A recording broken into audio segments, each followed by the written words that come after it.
Hello friends, तो कैसे हैं आप सब। उम्मीद है कि आप सब बहुत अच्छे होंगे। स्वागत है आपका मेरे हिंदी ऑथेंटिक डिक्टेशन में 120 शब्द प्रति मिनट के स्पीड से। आज का टॉपिक है कश्मीर में भी संविधान के हिसाब से। चलिए स्टार्ट करते हैं। स्टार्ट। मैं प्रधानमंत्री की इस बात से सहमत हूँ कि कश्मीर का मसला बहुत पेचीदा है और हमें इसको रचनात्मक दृष्टिकोण से समझ लेना चाहिए। किंतु मैं अभी मेरे पहले बोलने वाले वक्ता सदस्य से इस बात में सहमत नहीं हूँ कि प्रधानमंत्री जी के प्रस्ताव पर प्रस्तुत योजना से हम अपने देश में स्वर्ण का वातावरण बना सकेंगे। प्रधानमंत्री के ही शब्दों में इस प्रश्न के दो भाग हो सकते हैं। प्रथम भाग कश्मीर की घरेलू उलझनों से संबंधित है और दूसरा कश्मीर तथा भारत के बीच के संबंध एवं कश्मीर के भावी संविधान से संबंध में। यह बतलाया गया है कि जब इस मामले को संयुक्त राष्ट्र संघ के पास ले जाया गया तब मैं उस समय के निश्चय में एक सदस्य था। यह ठीक है, मैं विवश हूँ, अतः मैं यह नहीं कह सकता कि किन असाधारण परिस्थितियों में उस समय यह निश्चय किया था, किंतु कोई भी व्यक्ति इस बात को समझ सकता कि संयुक्त राष्ट्र संघ ने हमारे साथ उचित व्यवहार नहीं किया।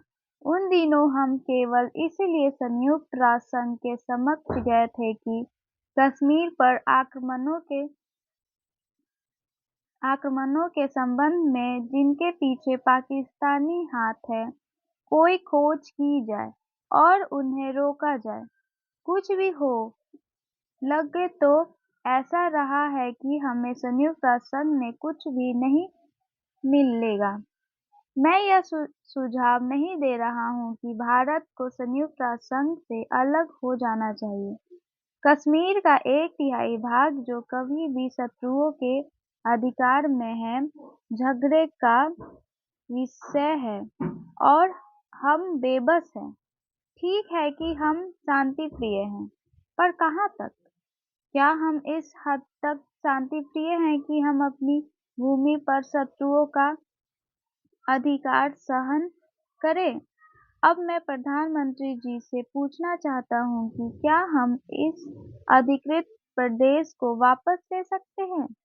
हम संयुक्त राष्ट्र संघ द्वारा या अन्य शांतिपूर्ण कार्रवाई या पाकिस्तान के साथ बातचीत से कश्मीर के इस भाग को नहीं ले सकते। इसका यह अभिप्राय है कि हम इस भाग से हाथ धो बैठे हैं। हाँ, लड़कर हम वापस ले सकते हैं, किंतु हमारे प्रधानमंत्री वैसा कदम नहीं उठाना चाहते। आप तथ्यों का सामना कीजिए और बताइए कि क्या हम यह भाग छोड़ सकते हैं? मैं पूछना चाहता हूँ कि क्या शेख अब्दुल्ला इस संविधान के बनने के समय हमारे साथ नहीं थे? वह संविधान सभा के सदस्य थे, किंतु आज वह विशेष रियासतें मांग रहे हैं। क्या उन्होंने 447 राज्यों के संबंध में यह संविधान स्वीकारने की बात नहीं की थी? यदि वह सभी राज्यों के लिए अच्छी है, तो कश्मीर के लिए अच्छी क्यों नहीं है? भारत का संविधान यह नहीं बताता कि जम्मू कश्मीर की संविधान सभा कुछ भी मांग करे, वह भारत उसे दे देगा। मुझे इस बात की बहुत चिंता है कि हमें कश्मीर के साथ शांति से इन बातों का निपटारा कर लेना चाहिए। मैं यह भी समझता हूँ कि कश्मीर की भूमि पर कितना बड़ा प्रयोग किया जा रहा है। विभाजन से किसी को भी लाभ नहीं हुआ। हम प्रति घंटा प्रतिदिन विभाजन के कुपरिणामों का अनुभव करते हैं और सोचते हैं कि सांप्रदायिक दृष्टिकोण से इस समस्या को क्यों नहीं सुलझाया गया। क्यों आज तक हमने शेख अब्दुल्ला की नीति के विरुद्ध एक भी शब्द नहीं कहा? खतरा इसी बात में है कि कहीं पृथक राष्ट्रीय विविधताओं से बना यह देश टुकड़े-टुकड़े न हो जाए। झंडे का कोई महत्व भी है। यदि प्रधानमंत्री कहते हैं कि इसमें एक भावना की बात है, तो यह पर्याप्त तर्क नहीं है। अभी 2-3 दिन पहले समाचार पत्रों में घोषणा हुई थी कि केवल 2 अवसरों पर भारतीय झंडा लहराया जाएगा, अन्यथा राज्य का झंडा ही लहराता रहेगा।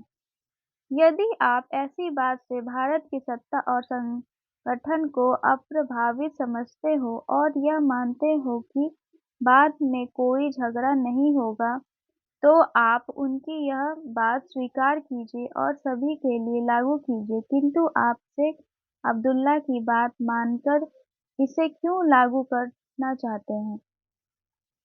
वह अपने आप को प्रधानमंत्री कहलाना चाहता है। हम में से कोई व्यक्ति को यह बात पसंद नहीं आई। कश्मीर को मिलाकर भी हम भारत में केवल एक प्रधानमंत्री को जानते हैं, जो हमारे बीच यहाँ बैठे हैं। आप ऐसा कानून बनाइए जो सारे भारत पर लागू हो। आप संवैधानिक प्रणाली के अनुसार चलिए, संविधान से खिलवाड़ न कीजिए। समाप्त। ये डिस्कशन आप सबको कैसे लगी मुझे कमेंट बॉक्स में ज़रूर बताएं और लाइक सब्सक्राइब करना तो बिल्कुल ना भूलें। धन्यवाद।